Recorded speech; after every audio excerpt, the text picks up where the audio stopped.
How do you make your story or novel or campaign more compelling?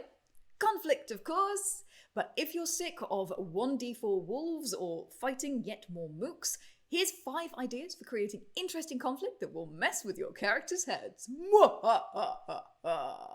Let's light up the forge. Greetings and salutations. I'm Janet from World Anvil, and today we are talking conflict. I've got 5 different kinds of conflict ideas that will mess with your characters and create really interesting dynamics, party dynamics, play with backstories, and do all sorts of fun stuff. If you want even more details on this, then check out the linked blog in the description. And make sure you stick around for our challenge, because we're doing challenges now. Yeah, we are, on all of our videos. Idea number 1. Your heroes must face their fears or overcome their flaws. We've talked about character flaws before on this channel because they are a fantastic way of creating interesting, compelling characters. But this is the point that you can start using those flaws to tell amazing stories. Character phobias are probably the easiest way to bring this idea into your story. Whatever your character is afraid of, whoop, there it is. Magically, they have encountered it. My favourite example of this, and one of the most memorable, is Indiana Jones and his fear of snakes. So Indiana Jones gets locked in a tomb, which is already bad enough, but to raise the stakes, it's filled with snakes. I'm a poet and I didn't know it. This raises the tension and drama of the scene and means that he's not just stuck, he's in imminent danger, there is a time clock, and it's very personal to him.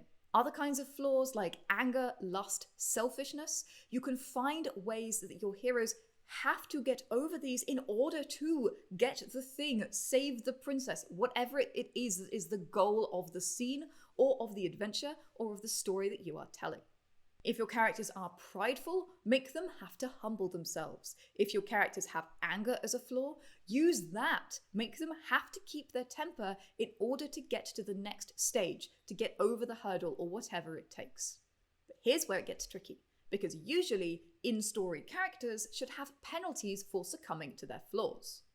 But you want to reward RPG players for playing their characters faithfully. So how do you work it? My recommendation is adding a small delayed reward. For example, if a character gets angry, they can't control the temper, and they punch out a guard, then they spend the night in jail. But maybe they overhear a useful piece of information whilst they're in the slammer. If your characters do succumb to their flaws, you can still use it to drive the plot forwards.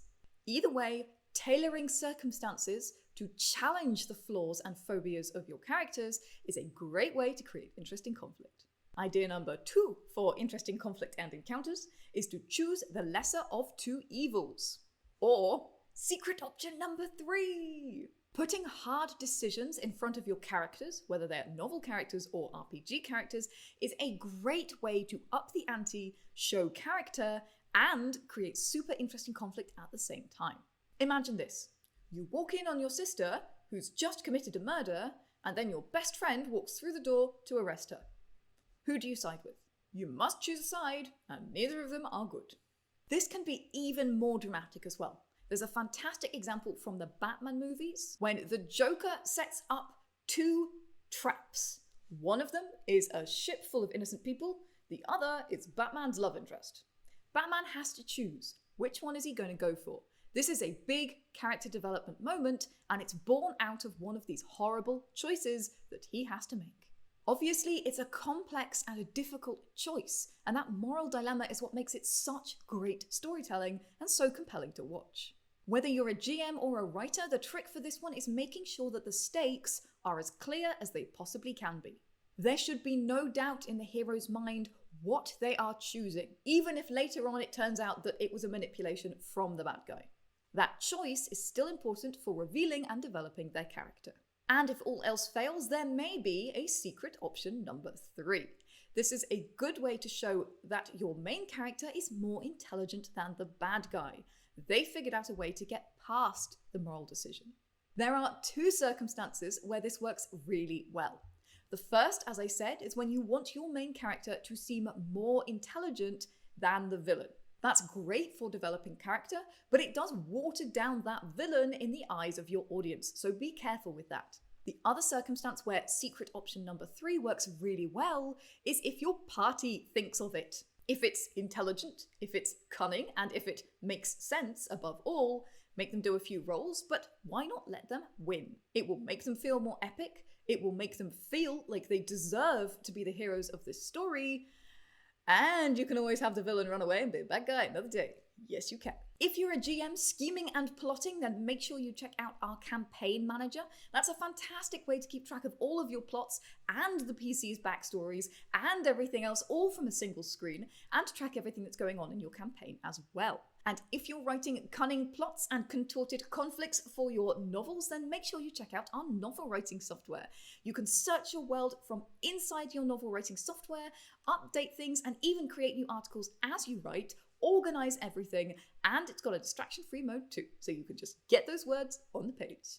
Idea number 3 for a compelling conflict or encounter is make your main characters face up to their past mistakes. So however loyal and true your heroes or characters are right now, the chances are they've made a few mistakes in the past. Maybe they neglected their duty, maybe they got cocky, or maybe it wasn't even their fault, but they still hold themselves responsible. Making them face up to this past disgrace is a great way to create interesting conflict that tugs at the heartstrings of your readers and your players. As well as great conflict, it makes great character moments. As a GM, you'll need to be familiar with your players' backstories for this one to work, but chances are they've given you a few knives in order to stab them in the back. Pick one of your main characters or one of your PCs and choose one of their biggest disgraces from their backstory. Some ideas might be they arrived too late to save someone, they abandoned their post and something terrible happened, or even more nefarious, perhaps they lied, cheated, or stole, and it resulted in a big calamity. Whatever it is, it's come back to bite them in the ass, usually in the form of a message, a piece of news, a character, or a situation. The crux of this is that they don't just have to deal with this situation and make it right, they also have to deal with the guilt and the shame associated with the failure in the first place. They might choose to tell the truth to their friends, or they might choose to lie, and if the truth gets out, it might seriously damage their reputation as well. These are all great ways to up the stakes, create fragmentation within a party, create discord, and, conflict and drama, which is what this is all about. This is also, by the way, a great way to stop a character feeling like a Mary Sue.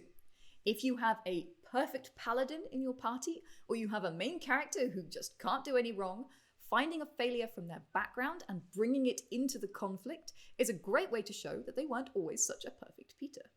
Conflict idea number 4 for interesting encounters is to make a deal with the devil. A deal with the devil, or a Faustian bargain, is making a pact with somebody who you know is bad for the greater good. So a deal with the devil is a relatively simple concept, but there are so many fantastic consequences that you can bring into this one, which pay forward into the next chapters or into the next adventures of your story as well. In the RPG world, if you're associating with demons and devils, your divine patron may not be very happy with you. You may fall into disgrace, you may lose your powers, and all sorts of other dreadful things can happen to you. You may even be declared an enemy of your deity by association.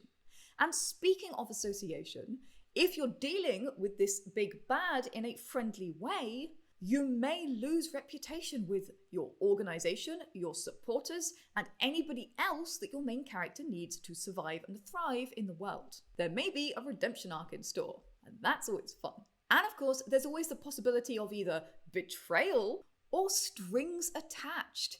You owe them a favor and now they're calling it in. Or you didn't even know that you owed them a favor, but now you've read the fine print, things are not all dandy. These are great ways to create ramifications for a deal with the devil. And it's not just one interesting conflict, it puts pay to a whole series of interesting conflicts. I think that's pretty cool. Idea number 5 for interesting encounters and conflicts is that favorite toys don't work. Okay, let me explain this one a bit better. Most characters have a go-to problem-solving strategy. Sherlock Holmes always thinks things through. He relies on brain power over brawn. Thor is more likely to hit things with a hammer and see what happens. But what happens when Thor can't swing his hammer? Sherlock Holmes has concussion, and your rogue has lost all of their dexterity. How do these characters deal when their normal problem-solving tools are not available for use? There are all sorts of ways to go about this one. You might shatter weapons or have them stolen, introduce no magic zones, or even other setting-specific nerfs to make your characters think outside the box. Characters who rely on reasoning or intelligence might have concussion or amnesia, for example. This is a great way to get to the heart of how your main characters or player characters solve their problems and how they can think of other ways to do that. It's great for character development and it's great for teamwork. However, regardless of GM or writer, there's two things that you need to remember with this one. The first is that it shouldn't feel vindictive. No one character should feel particularly singled out. And the second is that it shouldn't be permanent. We fall in love with our characters because of their abilities as well as their flaws, and there's nothing better than watching Thor smash something with his hammer. So take their tools away and see how they react, explore their characters, but maybe give them back for the big finale. And it's challenge time! We've added challenges to our videos to help you put into practice what you've learned here, and your challenge this week, should you choose to accept it, is choose one of these plot devices to create a clever conflict for your main character or your player characters. Make sure you go into detail about why the plot is perfect to mess with their heads. You can use one of these 5 ideas from this video or your own, but it should be more complicated than just 1d4 wolves, and make sure you take into consideration your character's flaws and their traits and their problem-solving approaches. You can submit the prompt via the URL in the description, and you can also check out other people's answers too, if they've chosen to show them publicly. It's a really great way to get inspiration for your own work as well. So, which of these was your favourite conflict device? Or maybe you have one of your own. Share it in the comments. And please click that like button if this video made you think or if it was helpful. And remember to subscribe for more world building advice and World Anvil tutorials. In the meantime, grab your hammer and go world build.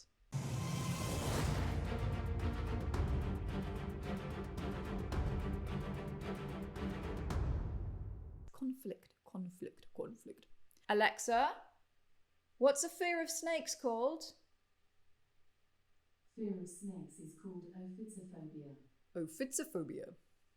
There you go.